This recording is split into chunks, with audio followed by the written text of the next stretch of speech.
Reverend Keith Nethery spent part of a lovely spring day recently chatting with Reverend Joanne Todd at her home near St. Helens, Ontario. She shared some of her thoughts on women in rural ministry from a global perspective. Let's listen in on their conversations.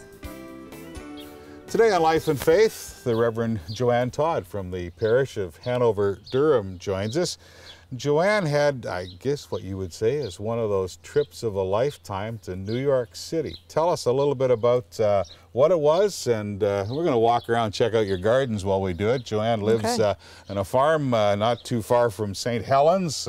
Well, maybe we better say Lucknow. Maybe Lucknow, yeah. Yeah, that'll get people close. Anyways, Joanne, tell us all about this conference that you got to go to. Well, I was asked by Bishop Bob, and then later I was the representative for the Anglican Church of Canada, because the primate asked me to represent the Anglican Church at the Commission for the Status of Women. It was the 56th time the Commission met, and they meet every year at the United Nations in New York. So just an amazing and incredible experience.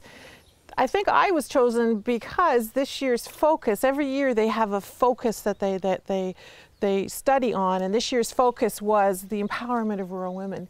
And being a rural woman, living on a farm and having been on a farm for more years than I want to count, and being in a rural parish, I think was probably one of the main reasons why I was chosen, because I have an understanding of what it means to be a woman in a rural area and what the issues and concerns are.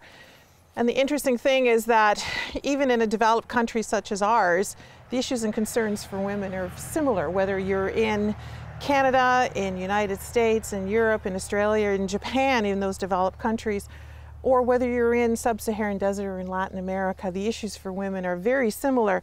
It's just a matter of degree, and the degrees were huge. The difference in degrees were just absolutely amazing. The stories we heard were just incredible about how women have to struggle, how women have to fight. I think one of the stats that sticks with me more than anything is more than 40 billion hours a year is spent by rural women collecting water. Just to collect water, and the water is the women's obligation, and then they have to collect the firewood. So if you're spending all that time collecting water and collecting firewood, there's so many other things you can't do. You can't be educated, because they start very young collecting water. So girls have to spend their time collecting water. So that's one of the huge things, and that's something we take for granted. Open a tap, there's water. Open another tap, you have hot water. So to try and look at a lifestyle that would be based on having to collect water in order to bring that to your family would just be an amazing way to have to live a life, and how that has such an incredible impact on how you live your life, and how that limits what you can do within your life. Traditional cultures, the cat's helping us. Hi there. The traditional cultures have a huge impact on the way people live lives too. And then stories of successes that we have, people that we have from Anglican delegates from all over the world came together.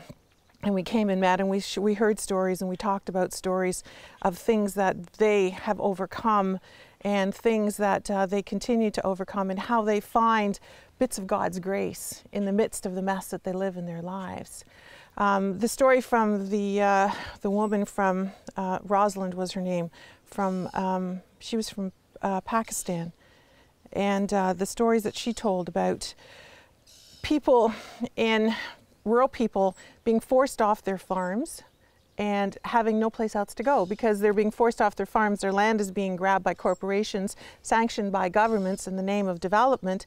So people are taken off their land and they have no place to go. So many of these people wind up in the slums, in the rural slums, or in the city slums, and they're rural people. And so they have really no place to go except a cardboard shack or a tin can shack. And her church group that she's affiliated with tries to work at putting in programs into those areas for basic sanitation, to teach people basic things and how to live their lives. She was talking about one family that she knew in particular. They had their cardboard shack. They were country people. And she was working primarily with mom, because women in those countries work, of course, closely with women. And they were trying to get a group of women together, and she was having trouble trying to locate where these women were. So the problem is that the women and the families vacate their houses in the daytime, so that they can rent them out and make a little bit of extra money. For the people that are working in the sweatshop factories, they rent them out for the daytime, so they sleep in the daytime, so those people scatter. So trying to find places for families to go when they don't even have their home anymore because they're trying to get some extra money to rent their home. So putting together programs for women that are helping them, putting programs together for schools that are helping them. The stories of success that you hear in those, just amazing stories that you hear that are happening around the world. So how many people were there? I heard that from one of the organizers of the event that this was the largest event they'd ever had in the history of the CSW and the history of the Commission of the Status of Women. Over 4,000 people there this year. Wow. Normally they run 2,000 to 2,500. But I guess that wasn't a big surprise considering 1/4 of the world's population are rural women. So share with me, say, one of the most exciting things that happened. For me personally, I think one of the most exciting things was becoming the spokesperson at a UN Women-sponsored event called Rural Women Speak Out. I was asked by the executive director of Congo, which is the Commission on NGOs, non-governmental organizations, to be the spokesperson for one of the UN regions. The UN breaks the world into 5 regions, and ours was the developed region. So I was the spokesperson for that region for a UN-sponsored event, and then talking about what the issues were for developed nations. And having facilitated first a group of people coming together and sharing with me their concerns and their issues, most of them American. We were in New York, but we had representatives from Europe there as well, and me being the representative from Canada, and then sharing that on behalf of everybody, in front of everybody, and that was filmed. I had a camera in front of me and I had a microphone, and important women from around the world. Michelle Bachelet, who is the Undersecretary General for the United Nations, was there. She's also the Executive Director of UN Women. So having that and having that opportunity to share the concerns of women from the developed nations with everybody around the world. And then my name gets in a press release, which was just amazing as well. So that was just an incredible experience, being able to listen to women's stories, facilitate that group, and then bring that to everybody was probably one of the most exciting things. The second one was facilitating the group of women who together wrote a statement that went to the Anglican Consultative Council. So sitting around a table with women from developed nations and saying, what is it you want to tell the church? What is it you want to tell everybody in the world? How can we put this together in a statement and send it off to the Anglican Consultative Council so that all the primates, all the bishops, everyone has access and reads what are the concerns of rural women around the world? Sounds like an interesting time. My guess is that you're not quite the same person that you were when you went. How has this changed you? How does it change your outlook on faith, on life, living in a rural area, understanding the world? Just talk a little bit about how you feel changed. I think one of the big things that changed me is I went into this not knowing what I was getting into, not really sure what I was getting into or just quite why I was getting into it.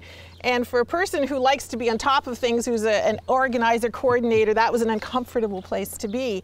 So learning to let go and let God, and then just going in there with no agenda, personal agenda, and letting God bring the agenda to me, and using my gifts as I had to use them and as I had the opportunity to use them, and how exciting that was. So that was a personal transformation for me. The other one was being a part of something so much larger than like globally, worldwide, hearing women's stories, connecting with women, hearing their stories of faith and struggle and diversity that we have no concept of here. We have no concept of what they have to live with day in and day out, and how absolutely fortunate we are. And this strong desire within me to want to make some change, want to do something, but still not sure where that change is leading me, where I'm going next with this. What is it God's calling me to do in the next stages? And then having to content myself with letting go and letting God and waiting for God to take me to the next step, whatever that step may be. But I don't think you can go to that and not be changed by hearing the stories. I wish I had more time to share more stories, but the stories of the women and how they survive in the world is just, their worlds are just as amazing, just an amazing experience.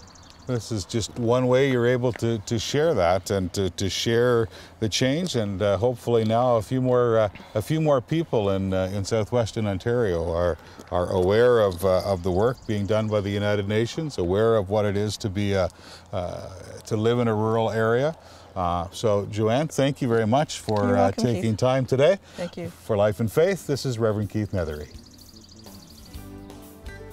We appreciate your feedback on the show, or if you have any upcoming events in your faith community, please contact Doug Croden by emailing doug@anchorvideo.com.